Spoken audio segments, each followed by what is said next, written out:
हर खबर देखने के लिए YouTube चैनल सर्च करें, सब्सक्राइब करें और बेल आइकन दबाएं।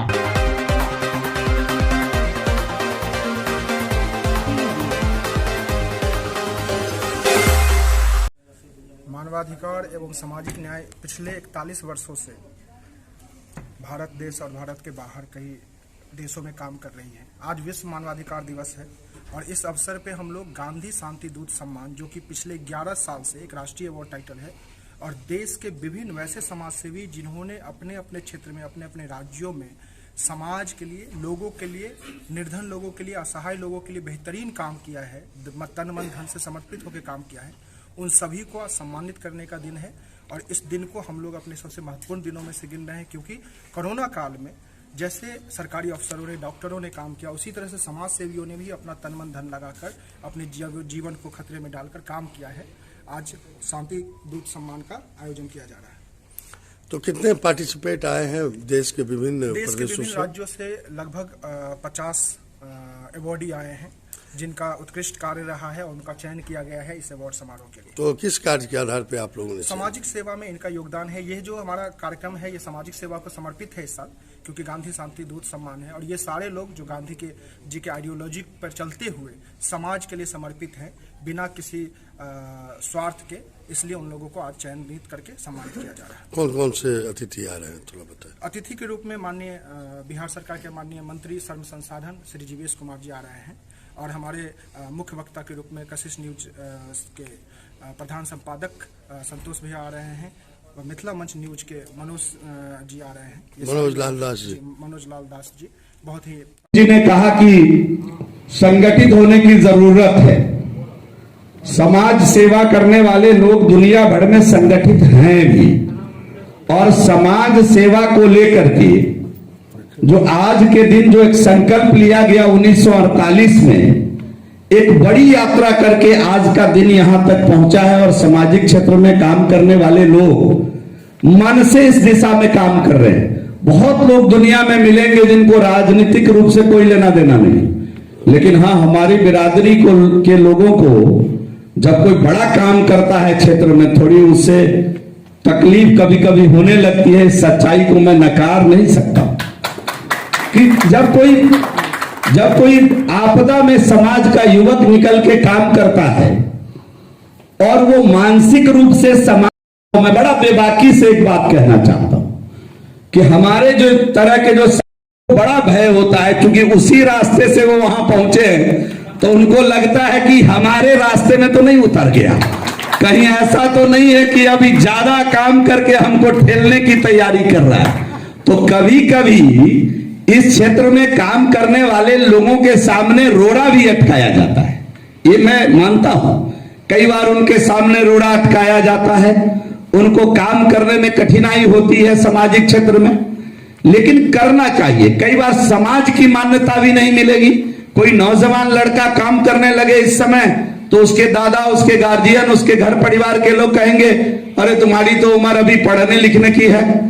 आए थे, पूरे देश से लोग आए थे। तो जिस प्रकार से आप सभी लोगों ने कोविड के समय में काम किया, अन्य क्षेत्र में आप काम करते हैं, हम देखते रहते हैं रोहित जी को कि छोटे छोटे चीज को, अस्पतालों के अंदर क्या जरूरत है, किस प्रकार, बड़ा छोटा सा, एक बार दरभंगा में इन्होंने, वहां के आए थे, अन्य समाज सेवी लोग भी आए थे उसमें, और बात बड़ी छोटी है लेकिन बात बहुत बड़ी है। कई बार बड़ी झिझक में हम छोटे बच्चे जिनको समय पर दूध चाहिए, उनकी माँ झिझक में उसको, वो चिल्ला रहा है, रो रहा है, गा रहा है, लेकिन झिझक में उसको दूध नहीं पिला रहे, और इसकी तो हर जगह आवश्यकता है। अब तो सरकार भी इस तरफ ध्यान आकृष्ट कर रही है, और मैं धन्यवाद देता हूं, साधुवाद देता हूं। मैं कोई राजनीतिक दृष्टिकोण से इस विषय को नहीं रखना चाहता, लेकिन मैं बड़ी बेबाकी से एक बात कहना चाहता हूं कि इस देश का जब प्रधानमंत्री एक गरीबनी का बेटा, एक मजदूरनी का बेटा बना, तो उसने देश के अंतिम व्यक्ति की चिंता करना शुरू किया। और मैं ये नहीं कह रहा हूं कि समाज सेवा आज शुरू हुआ है, स्वच्छता को लोग आज अपने मिशन में शामिल कर रहे हैं। आज नौजवान जिस तरह से निकल करके समाज के अंदर अपना योगदान दे रहे हैं, एक 14-15 के बाद से देश के अंदर एक बड़ा बदलाव आया है। लोग इस दिशा में बड़े पैमाने पर बाहर निकल करके काम करने की दिशा में काम कर रहे हैं। और मैं कहता हूं कि आपने कहा ना कि फोटो ठीक है, खिंचाइए नहीं खिंचाइए, लेकिन जब समाज के आइकॉन, कुछ लोगों ने कहा कि प्रधानमंत्री ने झाड़ू पकड़ लिया। अरे आज अगर जिला का जिलाधिकारी एक जगह जाके सब सफाई की चिंता कर ले तो मुझे पूरा यकीन है कल वहां 2 4 5 नौजवान सोसाइटी बना के उसकी रख रखाव रहने वाले लोगों ने किया है, गांव के अंदर रहने वाले लोगों ने किया है। अगर ठीक है सरकारी व्यवस्था भी है, लेकिन अगर तत्पर हैं तो हमको अच्छे जगह, अच्छे माहौल, अच्छे साफ सफाई में रहने का अवसर पहले मुझे ही मिलता है। मैं बहुत विस्तार पूर्वक इन विषयों में नहीं जाना चाहता हूं, क्योंकि आज तो शांति दूत मुझे मालूम भी नहीं, हमको तो रोहित जी कहते हैं जब इनका कार्यक्रम होता है तो हम तैयार हो जाते हैं आने के लिए। हमको आज सहरसा जाना है और कल कई कार्यक्रम में वहां हिस्सा लेना है, सरकारी कार्यक्रम में, तो हमें इस कारण से थोड़ा प्रोग्राम बाद का रखे कि इस कार्यक्रम के बाद सहरसा के लिए रवाना होंगे। लेकिन है क्या, को करने के लिए प्रेरित करेंगे। ये जो अंदर से कुछ लोग होते हैं ना, कि कुछ लोग का चिराग ही जमाने के लिए जलता है। हम भी कहते हैं कई बार कि मेरा यही अंदाज जमाने को जमता है, मेरा यही अंदाज जमाने को जमता है कि मेरा चिराग जमाने के लिए जलता है। तो कुछ लोग धरती पर आए ही है कि उनका चिराग जमाने के लिए जले, और कुछ लोग धरती पर आए हैं कि दूसरे का तेल लेके भी उनका चिराग अपने अपने और अपने खानदान के लिए जले। यही दिक्कत है रोहित जी जैसे लोग और दूसरे। मैं बड़े भाई होने के नाते इनको समझाया, अरे नौजवान हो, तेज हो, सब कुछ ठीक है, कुछ करो। मैं कई बार कहता हूं जब युवक आते हैं राजनीतिक क्षेत्र में तो मैं उनको कहता हूं कि पहले चूल्हा गर्म कर लो भाई, चूल्हा गर्म होगा तो माथा ठंडा रहेगा, और चूल्हा गर्म तो माथा ठंडा, और पूरा का पूरा रोजगार ही चला गया इधर, पूरी की पूरी शैक्षणिक व्यवस्था सिमट गई इसी व्यवस्था में, समाज से हम दूर होते चले गए, और जो प्रायोगिक प्रैक्टिकल व्यवस्था थी, जो हमारा मूल था, जो हमारे इस देश का व्यवस्था थी, उस व्यवस्था से हम भटक गए, और भटकते ही परिणाम निकला कि बड़ी संख्या में बेरोजगारों की फौज। सिर्फ इंसान चला रहा है, जो जीव है वो अपने जीवन नहीं चला रहा है क्या? पतंगे अपनी जीवन नहीं चला रहे हैं क्या? पक्षी अपनी जीवन नहीं चला रहे हैं क्या? जंगल में पल रहे जानवर अपनी जीवन नहीं चला रहे हैं क्या? सबकी जीवन चल रही है, सब लोग चला रहे हैं। फिर इंसान के रूप में हम जन्म लिए तो क्या खासियत है? यही की जीवन चलाना, सुबह खाने की व्यवस्था हो, रात खाने की व्यवस्था हो, गाड़ी की व्यवस्था हो, अच्छे घर की व्यवस्था हो, तो यकीन मानिए कि फिर पशुओं में और इंसान में फर्क नहीं है। इंसान में फर्क तब है जब आप सिर्फ सुबह सोने और रात में सोने और सुबह उठने की चिंता में नहीं, बल्कि सामाजिक चिंता में है, जब आप कुछ उस उद्देश्य से काम कर रहे हैं जहां से आपका समाज बन रहा है।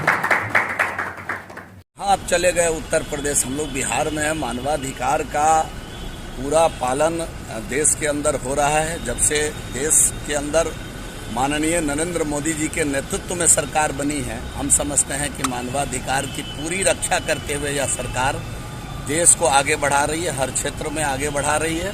और उत्तर प्रदेश से लेकर देश, बिहार से लेकर देश के सभी राज्यों में मानवाधिकार के क्षेत्रों में काम करने वाले लोग लगातार काम कर रहे हैं, और सरकार भी उनकी बातों को सुन करके अमली जामा पहनाने का काम कर रही है। हम लोग कार्य कर रहे हैं, और हम लोग की संस्था के सदस्य धीरे धीरे निरंतर प्रगति होती जा रही है। जैसे सदस्य बढ़ते जा रहे हैं, हम लोग यूनाइट होकर के आगे का भी कोशिश रहेगी कि सब लोगों से जुड़कर साथ चलकर हम लोग आगे मैं जो बात करने वाला हूँ 2-3 मिनट सब समय लूंगा। मैं जब स्टूडेंट में पढ़ता था तो मैंने मैग्नेटिक कार बनाई थी, और मैं आना चाहता हूँ मोटिवेशन पे। मुझे समझ में नहीं आया कि इसकी कोई अहमियत भी होती है, लेकिन मैं इनोवेटिव था बचपन से ही। कभी भी बात होती थी तो मैं इतिहास पढ़ने की बात नहीं, इतिहास बचने की बात ही करता था, और पागलपन सनक आग दिल में हमेशा जलता हुआ ही रहता था। देखिए, मैंने कहा कि मैं स्टेट में मैंने मैग्नेटिक कार देने का प्रयास किया। मैं खुद रोज के 30-40 टिफिन बनाती थी, और जो मजदूर लोग हैं यानी कि कैसे भी हालत में हो उनको मैं खाना देती थी। फिर वो एक इमेजिन मेरे मन में आई। बाद में मैंने सोचा कि चलो मैं वो बच्चों को जाकर शिक्षा दे दूं, क्योंकि टीचर लोग के सभी स्कूल बंद थे, और